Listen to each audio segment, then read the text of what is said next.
Bom dia, pessoal, como vão? Espero que todos estejam bem. Hoje nós daremos continuidade ao capítulo 5, o último capítulo sobre as grandes navegações e a revolução comercial, a partir do tópico a respeito do caminho marítimo para as Índias, né? Caberia destacar aí sobre o pioneirismo português na navegação pelo Oceano Atlântico, que pode ser aí dividido em dois momentos distintos, né? O primeiro deles corresponde às viagens realizadas ao longo da costa ocidental da África, sempre em direção ao sul do continente, na tentativa de contornar, como vimos na aula passada, o Cabo da Boa Esperança. Esse período durou aí de 1418 até por volta de 1487, vários anos. Somente em 1487, depois de quase 70 anos de tentativas, a travessia do Cabo tornou-se uma realidade aos portugueses, né? E vejam só, né, o feito foi aí realizado pelo navegador português Bartolomeu Dias. O Cabo da Boa Esperança ele se localiza ali ao sul da cidade do Cabo, na África do Sul, por ser uma região com muitas tempestades, né, os portugueses o chamavam de Cabo das Tormentas. Mas após ter sido contornado aí no ano de 1487, recebe o nome que tem hoje, Cabo da Boa Esperança. O segundo momento se inicia aí no ano de 1498, ano em que o navegador e explorador português Vasco da Gama, retornando à rota, aliás, retomando, né, a rota feita por Bartolomeu Dias para circundar lá o Cabo da Boa Esperança, acabou cruzando o cabo, chegou ao Oceano Índico e seguiu margeando ali pela costa leste africana até alcançar as Índias, né? De lá, retornou para Portugal com as embarcações repletas aí de pimentas, entre outras especiarias. O feito de Vasco da Gama, ou seja, a realização náutica dele, inaugurou uma nova rota marítima que passou a ser utilizada não só pelos portugueses, como também pelas embarcações de outros países europeus, como Espanha, Holanda e Inglaterra. O comércio se intensifica significativamente nesse período e as distâncias ali entre a Ásia e a Europa tornavam-se dessa maneira cada vez mais curtas. Esse segundo momento ficou conhecido como o período das grandes navegações. Caberia aí apontar que os ganhos financeiros, né, com a viagem de Vasco da Gama foram aí da ordem de 6.000%. Esse resultado extremamente lucrativo estimulou outros empreendimentos do gênero. Assim, 2 anos depois dessa viagem bem-sucedida, os portugueses planejaram uma nova expedição rumo às Índias e dessa vez sob o comando do navegador lusitano Pedro Álvares Cabral. No trajeto de ida, seguindo aí provavelmente as orientações de Vasco da Gama, Cabral, no entanto, desviou-se do percurso e, rumando aí em direção ao oeste, desembarcou em terras hoje pertencentes lá ao estado da Bahia. Ele chegou mais precisamente à cidade de Porto Seguro, como sabemos, né? Cabral tomou então posse do território e, em nome do rei de Portugal, dando início ao processo de colonização do atual território brasileiro, assunto que a gente vai estudar aí posteriormente, né? Um dos fatores que contribuiu para o sucesso das expedições marítimas patrocinadas por Portugal foi o fato do governo português ter investido no desenvolvimento da pesquisa náutica, né? Diversos especialistas, como cartógrafos, astrônomos e também os chamados navegadores náuticos, né, buscaram aí informações a respeito do conhecimento náutico dos antepassados, como, por exemplo, de povos fenícios, gregos, árabes, egípcios, né? Esses especialistas teriam formado um grupo que se reunia ali nas proximidades da vila de Sagres, no sul do país, e que por isso ficou conhecido como Escola de Sagres. O trabalho realizado por esses especialistas favoreceu muito o aperfeiçoamento de antigos instrumentos de navegação e a elaboração aí de novas cartas náuticas, né, até o desenvolvimento das próprias embarcações, né, de novas embarcações. A caravela, embarcação aí sem remo, né, impulsionada pela força do vento, como sabemos, né? O vento que bate nas suas velas triangulares, apropriada aí para navegar tanto em oceanos quanto em rios, em enseadas. É um exemplo do desenvolvimento tecnológico da época, produção náutica portuguesa. Com essa embarcação, os marinheiros conseguiam percorrer até 250 quilômetros por dia, imaginem só, né? Uma distância bastante longa, né?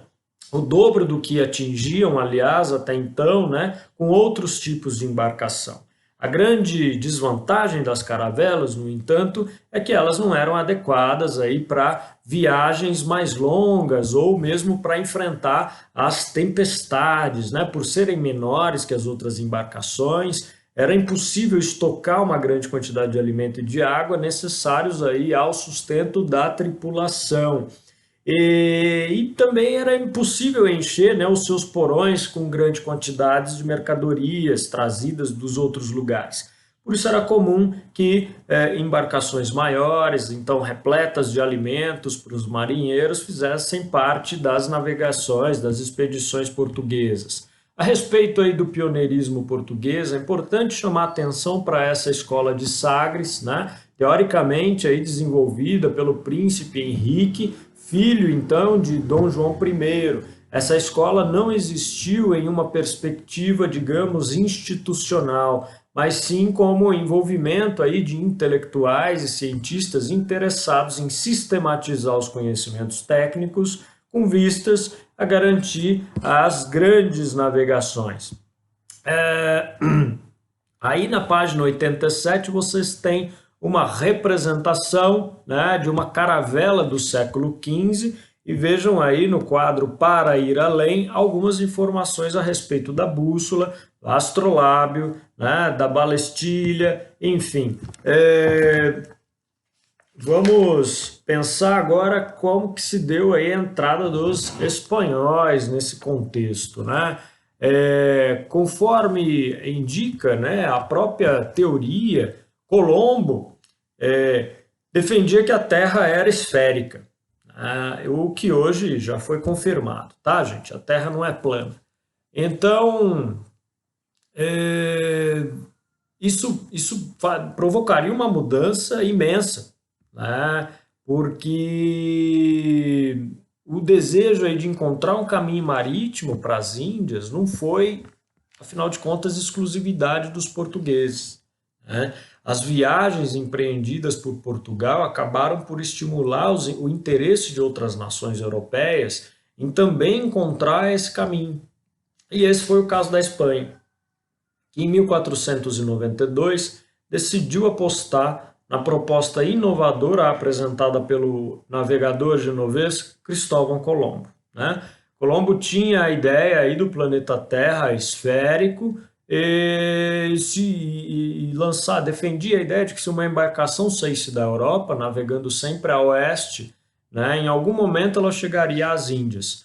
Isso porque ela iria navegar ali ao redor do mundo até chegar à Ásia, né? Confiante aí na sua teoria, Cristóvão Colombo convenceu então os reis da Espanha, Fernando e Isabel, a lhe financiarem uma expedição. E foi então o navegador genovês aí decidiu dividir então, né, 90 homens em 3 embarcações e em agosto daquele ano, de 1492, finalmente partiu do porto de Palos, na Espanha, rumo ao oeste, né, certo de que alcançaria lá o seu objetivo, chegar às Índias. Mas depois de 2 meses de viagem pelo Oceano Atlântico, Cristóvão Colombo encontrou uma terra firme. O navegador acreditou ter chegado ao continente asiático, mas as suas embarcações tinham, na verdade, alcançado a atual República Dominicana, um país insular, né, localizado ali no litoral do Caribe, na América Central.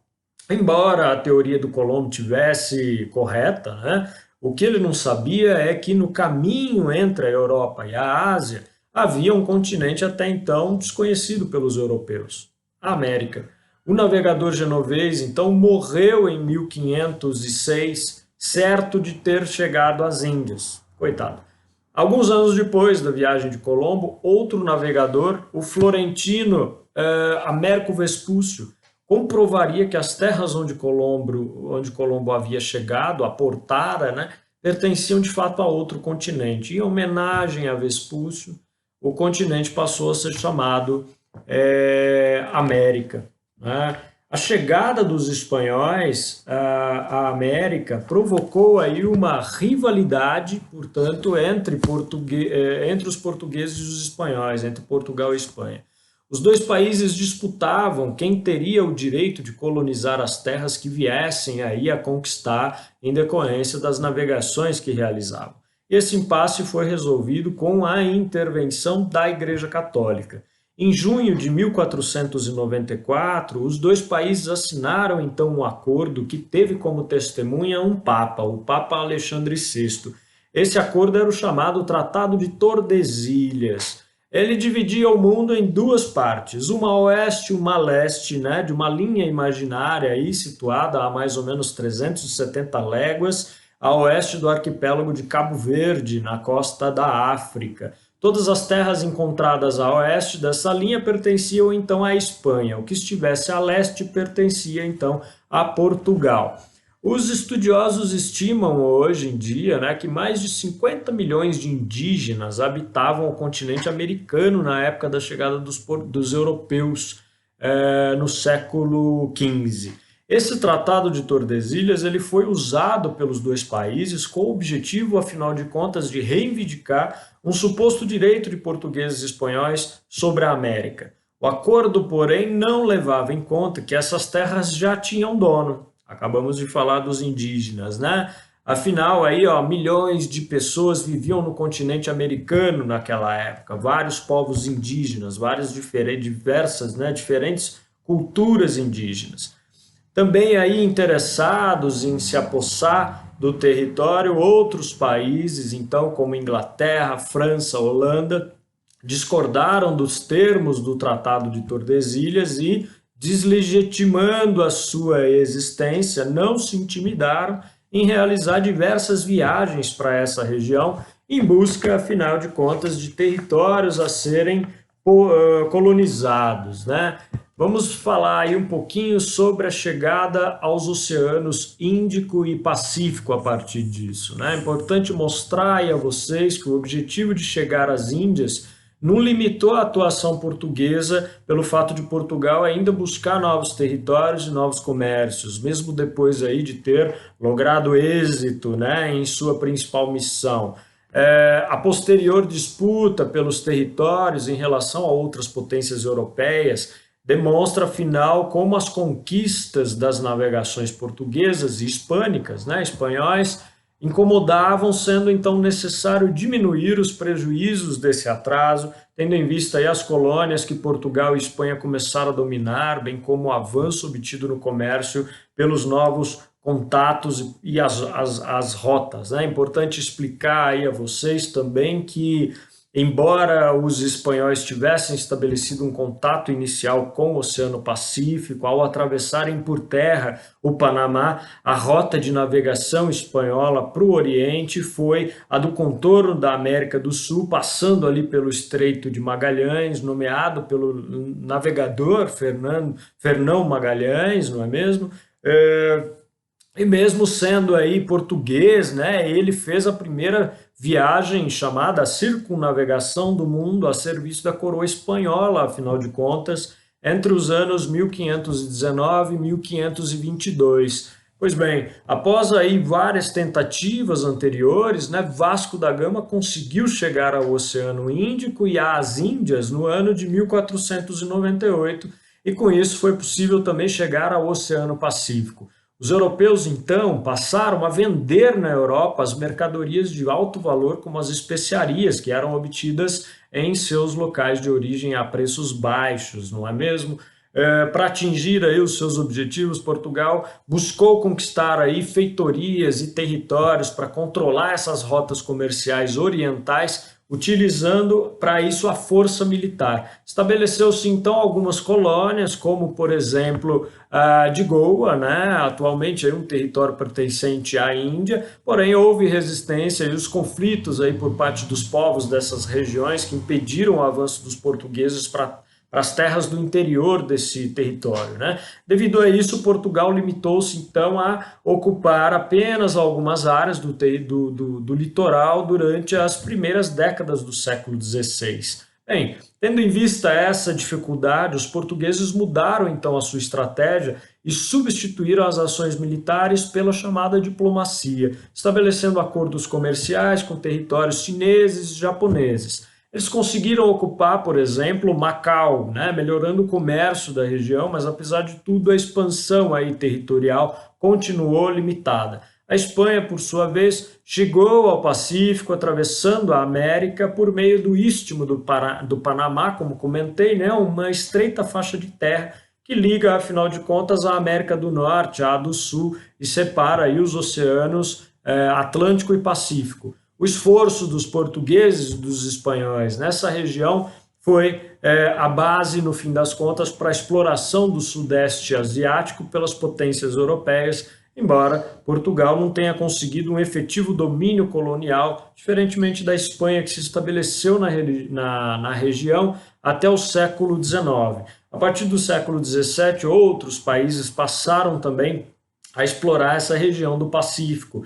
Por exemplo, ingleses e holandeses, né, conquistaram aí territórios nessa área, entrando, portanto, em conflito com os nativos e também com os comerciantes portugueses e espanhóis. Bem, diante dessas considerações, desses estudos, vocês deverão realizar como tarefa para a aula de hoje aos exercícios 1, 2, 3 e 4 da página 91. Qualquer dúvida, pessoal, permaneço à disposição caso queiram esclarecer algum ponto mais ou menos específico do conteúdo da aula de hoje. E não esqueçam de anexar a tarefa aí, os exercícios 1, 2, 3 e 4 da página 91 lá no Classroom. Qualquer coisa é só me chamar no WhatsApp.